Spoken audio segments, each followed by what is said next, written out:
동일은 제가 즉 연구한 부분들이 좀 있었고, 그리고 또 반일 종족주의라는 책이 나왔기 때문에 거기에 대해서는 제 생각하고 정반대를 말하고 있어서 이것을 비판하지 않으면 안 된다라는 좀 그런 마음이 강했습니다. 그게 동기라고 할 수가 있습니다.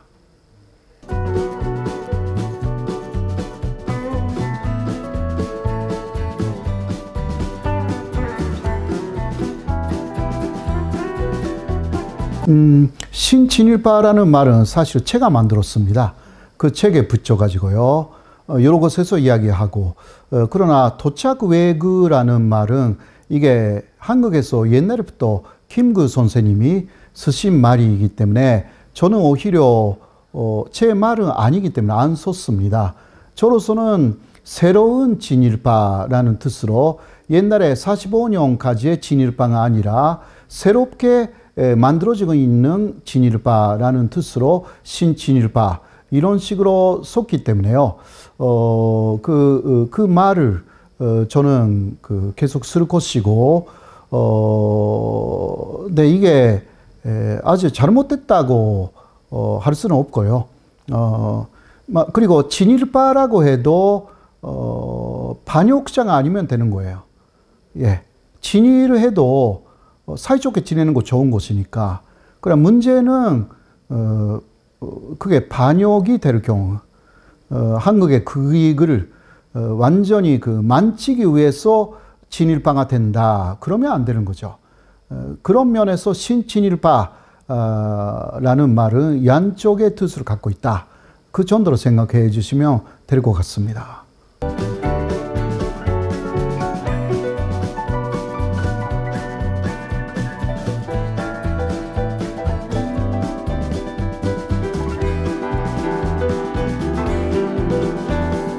그러니까 예를 들면 유신삼골에 대해서도 객관적으로 평가를 해야 돼요. 좁게 평가할 수 없는 부분들이 많거든요.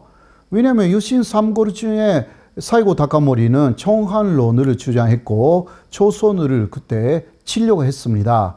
이러한 부분에 대해서. 그리고 유신삼골의 나머지 두 사람 기도 타카요시나 또 한 사람 오쿠보 토시미치도 시기만 다를 것 뿐이지 언젠가는 조선하고 전쟁해야 되겠다라는 생각은 처음부터 갖고 있었습니다. 그러니까 이게 객관적으로 보면 호의적으로 말할 수는 없습니다. 한국의 입장에서. 네. 그런 사람을 호의적으로 이거 대단한 사람이었다라고 쓰면 신친일파죠.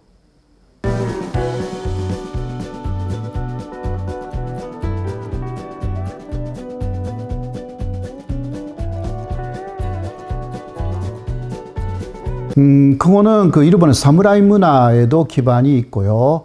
사무라이는 약한 사람한테는 강하고 강한 사람한테는 약합니다.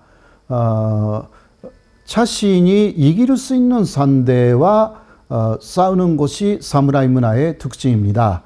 일본이 700년간의 사무라이 사회였기 때문에 그러한 사고 방식이 자리 잡았다고 할 수가 있고요. 그러니까 이지메 문화 같은 것은 특히 학교에서 40명의 교실에서 한 사람이 대단히 약한 사람이 있으면 나머지 39명이 그 한 사람을 외면하거나 다 돌리거나 이지메라는 개념으로 괴롭히는 것입니다. 이게 또 일본 문화에서는 동조 압력이라는 게 있어가지고요. 동조. 그래서 여러 명 20명의 사람이 뭔가 주장하고 있다. 거기에 동조하지 않으면 더 괴롭힘을 당하는 것이기 때문에 그 한 사람을 괴롭히고 있는 그러한 흐름이 있으면 거기에 고역하지 못하게 되는 일본인들이 대단히 많습니다. 일본 문화의 또 하나의 측면이 동조 압력을 가한다라는 것이고 이게 대단히 안 좋은 문화라고 할 수가 있습니다.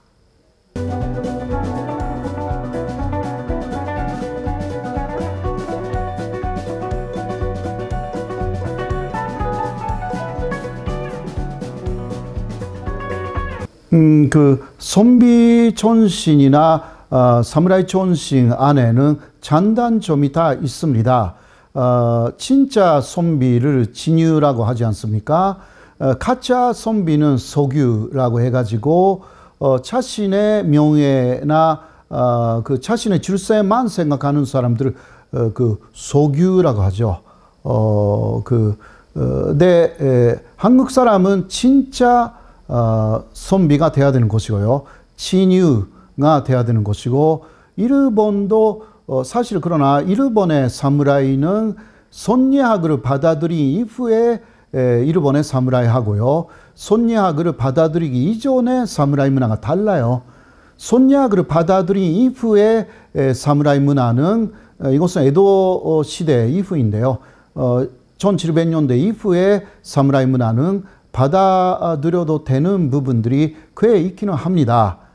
그러나 메이지 유신이 돼가지고 다시 과거로 회귀하여서 침략적인 국가를 만들었기 때문에 이런 부분은 더 정확하게 우리가 알아야 되는 부분입니다.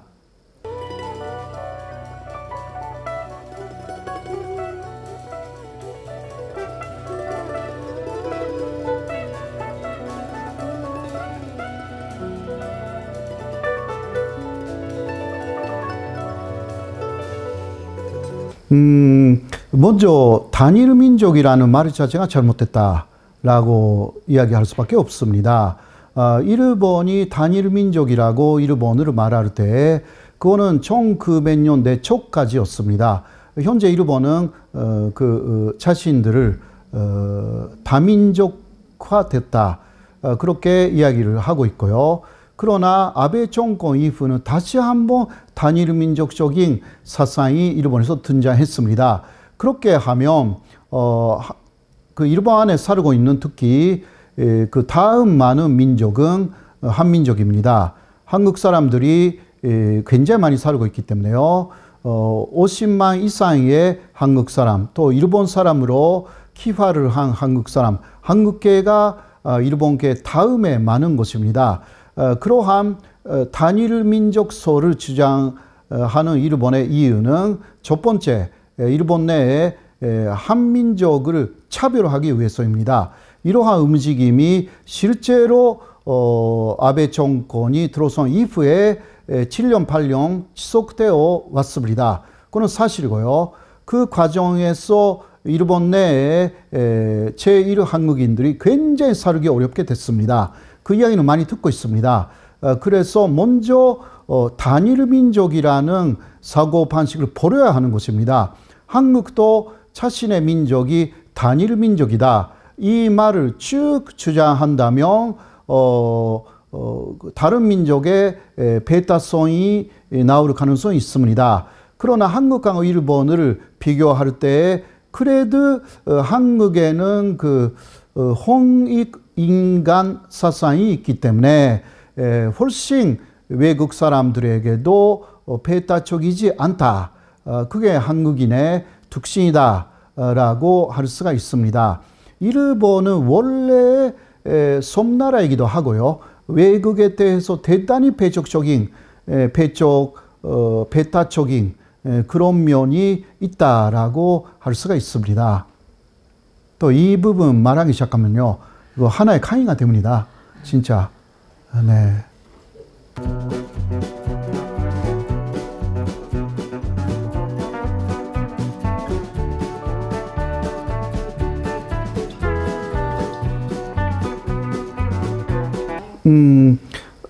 네, 이것은요, 통계를 어떻게 잡았는가라는 문제도 있습니다. 사실 그 일본에서는 그 사기 사건의 범죄가 한국하고 좀 다른 것으로 제가 알고 있습니다. 그래서 한국에서 이것은 그 사기가 많다라는 것은 사기죄로 고소당한 사람들이 많다라는 뜻인데요. 일본에서는 그거 다른 범죄에서 좀 하는 것으로 제가 알고 있기 때문에 통계상 많이 나타나지 않는 부분들이 있습니다. 그러나 실제로 많다라는 부분도 있으니까 한국에서 이것은 역시 그 유교의 문화가 말로 하는 문화이기 때문에 역시 말을 굉장히 잘하는 분들이 많습니다. 그러나 말을 너무 잘 하면 본의 아니게 거짓말을 하게 되는 것입니다. 자신을 돋보이게 만들려고 거짓말을 하는 사람들이 이게 하나라도 팩으로 말을 했는데 하나라도 거짓말하면 이게 거짓말이 됩니다. 이런 것이 한국 문화이기 때문에요. 일본은 그러한 말의 문화가 아닙니다. 사무라이 문화이기 때문에 오히려 거짓말을 하면 상대를 살해해버립니다. 그래서 거짓말을 하는 것이 어려움, 오히려 그것은 두려움 때문이죠. 상대를 모함하는 것도 상대를 모함한 사람이 이름으로서 가장 나쁜 사람이에요. 그 경우는 사실상 정의감으로 모함한 사람을 살해했다 하면요, 오히려 칭찬받는 사회라는 분위기가 일본에 있습니다. 이거는 사무라이 사회의 무서운 부분이고, 그러니까 일본에서 모함이라는 것 자체가 없으니까 일본 드라마는 재미없고, 한국 드라마는 여기저기서 모함을 하고 있으니까 이게 드라마가 되면 재미있는 거잖아요. 그거는 역시 유교 문화의 좀 이면에서 이런 것이 있으니까 장점이라기보다 좀 단점 부분. 그러나 그게 장점이 돼가지고 문화가 되면 세계적인 콘텐츠로 이게 가고요. 일본 드라마 안 팔려. 일본 안에서도 지금 넷플릭스 10위 이내에 8개 한국 드라마예요. 한국 드라마를 보면 일본 드라마 못 보게 된대, 일본 사람들. 예, 너무 재미없으니까. 이런 부분이 좀 있어가지고요. 그러니까 말로 하는 문화다. 한국에서는 말을 잘 못하면 안 되잖아요. 그리고 천냥값도 한마디로 갚을 수 있다. 그런데 이러한 속담이 일본에서 없습니다. 일본에서 말로 하는 말에 대한 속담 중 가장 최고의 속담은 침묵은 금이다. 한국에도 있지만, 그럼 한국은 반대가 있잖아요. 네. 말 한마디가 천냥 빚을 갚는다. 네. 이거 일본에 없어요. 그만큼 말의 문화다라고 할 수가 있습니다.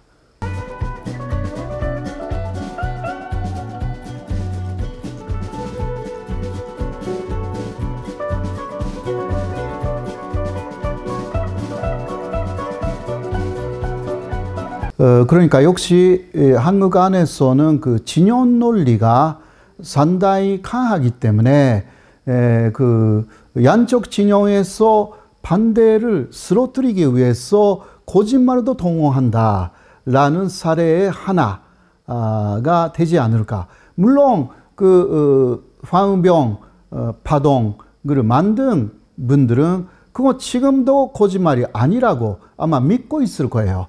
근데 또 황병이라는 것 자체가 없는 거 아니기 때문에요. 그것을 과장했다.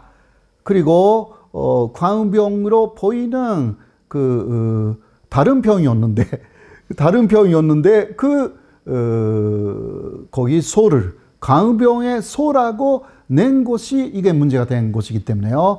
역시 이것은 광병이라기보다 진영 논리 에 의해서 만들어진 사건, 그런 식으로 평가하지 않을까. 그리고 100년 후니까 지금은 그러한 시대가 다 지나갔고 남북도 통일이 되고 전혀 다른 세상에 우리가 살고 있을 수도 있다, 그렇게 생각합니다.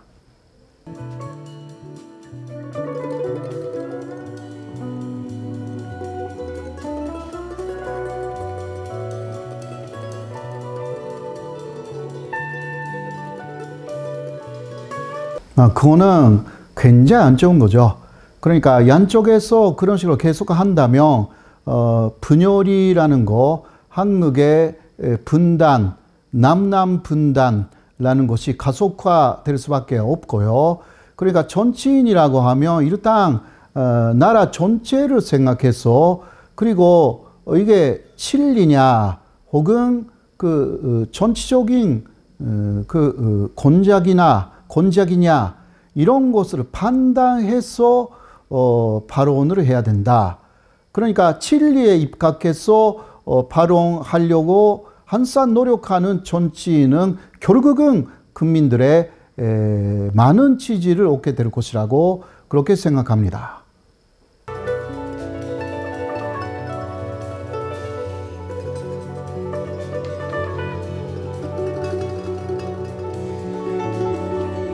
천안제, 일환제라는 것은 뭐 일본의 특별한 것이 아니라 그 세계에서 위원내각제를 갖고 있는 나라는 거의 극우왕제예요. 그러니까 입헌군주제라든가 일본은 완전한 입헌군주제는 아닙니다. 그냥 일왕은 산진적인 존재이기 때문에 그 왕이 있어서 민주주의가 아니다라는 것은 아닙니다. 독일도 왕은 아니지만 대통령이 있고 그러나 내각위원제이고요. 영국이야말로 오래된 그 왕, 극우왕제 아닙니까? 네덜란드에도 극우왕이 있고요. 굉장히 많은 나라가 아직 그 왕을 주대하고 있습니다. 그러나 그 왕위에는 실질적인 권력이 없고 아래에 있는 그 촌리가 권력을 갖고 있는 경우가 일본이자 다른 그러한 왕을 주대하고 있는 나라의 대부분이라고 할 수가 있습니다. 그래서 일왕제가 있다고 해서 민주주의가 아니다 혹은 민주주의인데 왜 일왕을 주대하고 있는가 라는 질문은 조금 다른 것 같고요. 그러나 일본이 완벽한 민주주의가 아닌 것에 대해서 조금 말씀드리면 일본의 민주주의제가 잘 작동되고 있는 것은 지방자치입니다. 지방자치에서는 모든 것이 직선제로 다 사람들이 뽑히고 결정이 됩니다. 그러나 일본의 촌리만큼은 간접적인 선거로 선출되고 그 과정이 대단히 투명하지 못합니다. 그렇기 때문에 일본 국민들이 원하지 않는 촌리가 계속 나옵니다. 그래서 일본 국민들이 정치에 대해서 관심을 잃어버리고요. 결국은 민주주의가 아니게 보이는 거죠. 그리고 또 일본의 또 정치의 그 행태가 대단히 파벌 중심, 그러니까 힘이 있는 집단 중심의 움직임이 있어가지고 국민들의 민의를 반영하지 못합니다.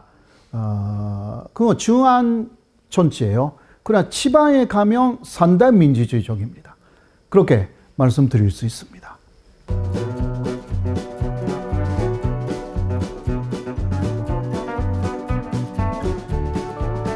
그거는 일단 팔리는 책으로 출판한 게 아닙니다. 경상북도가 500부만 비매품으로 세계의 여러 공간에 보내기 위해서 특별하게 만들었기 때문에 이것이 약간 좀 아쉬운 부분은 500부만 했기 때문에요. 이것을 또 비매품이 아니라 판매품으로 바꿀 수가 있는지 현재 좀 제가 알아보고 있습니다.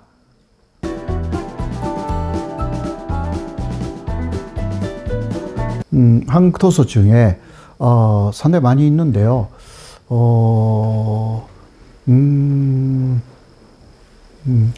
그 정호순 시집, 정호순 시인의 시집입니다.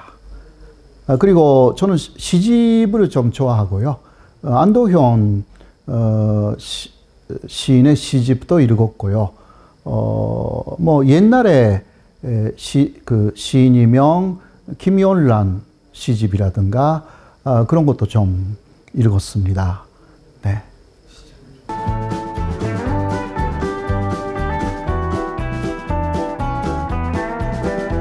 예. 제 부족한 강의를 들어주셔서 그리고 이렇게 제 부족한 인터뷰를 봐주셔서 대단히 고맙습니다. 앞으로도 이 동영상 TV를 많이 응원해 주시고요. 저도 호사카 유지 TV라고 갖고 있기 때문에 그쪽도 많이 좀 응원해 주시고 또 신친일파 책을 비롯하여서 제 책이 몇 권 있기 때문에 많이 관심을 가져주시면 대단히 고맙습니다. 감사합니다.